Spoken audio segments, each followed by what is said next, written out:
திருவண்ணாமலையில் காலாவதியான குளிர்பானத்தை பருகியதில் உடல்நலம் பாதிக்கப்பட்ட வாடிக்கையாளர் தரமற்ற உணவுப் பொருட்களை விற்பனை செய்யும் கடைகள் மீது விரைந்து நடவடிக்கை எடுக்க வேண்டும் என வேண்டுகோள் விடுத்தார். வேட்டவலம் சாலையில் உள்ள பிரபல சூப்பர் மார்க்கெட்டில் சந்தோஷ் என்பவர் குளிர்பானம் வாங்கி அருந்திய போது அவருக்கு நெஞ்சு எரிச்சல் ஏற்பட்டுள்ளது.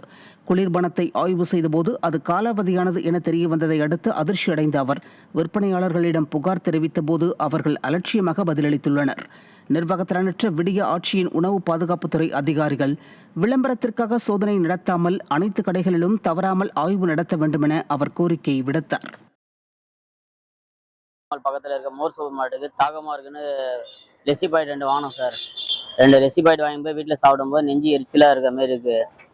அங்கே போய் பார்த்தா இது மட்டும் தான் இருக்கான்னு பார்த்தா அங்கே 60 பீஸ் மேலே இருக்குது சார். அவன் சரியான ரெஸ்பான்ஸ் பண்ணல. இது வேறு எதனா குழந்தைங்க சாப்பிட்டா என்ன பிரச்சனை வரும் நீங்கள் யோசிச்சு பாருங்கள். தூத்துக்குடி மாவட்டம் விளாத்திக்குளம் அருகே சிங்கிலிப்பட்டி கிராமத்தில் பொன் ஏர் பூட்டும் திருவிழா நடைபெற்றது. தமிழ் ஆண்டு பிறப்பின் முதல் மாதமான சித்திரையில் நிலத்தில் ஏர் பூட்டி உழுது வைப்பது தமிழர்களின் பாரம்பரிய வழக்கம். அதன்படி சிங்கிலிப்பட்டியில் உள்ள விவசாயிகள் தங்கள் காளைகளை வைப்பாற்றில் குளிப்பாட்டி சந்தனம் குங்குமம் பூசியும் கொம்புகளில் மலர்களை கொண்டும் அலங்கரித்தனர்.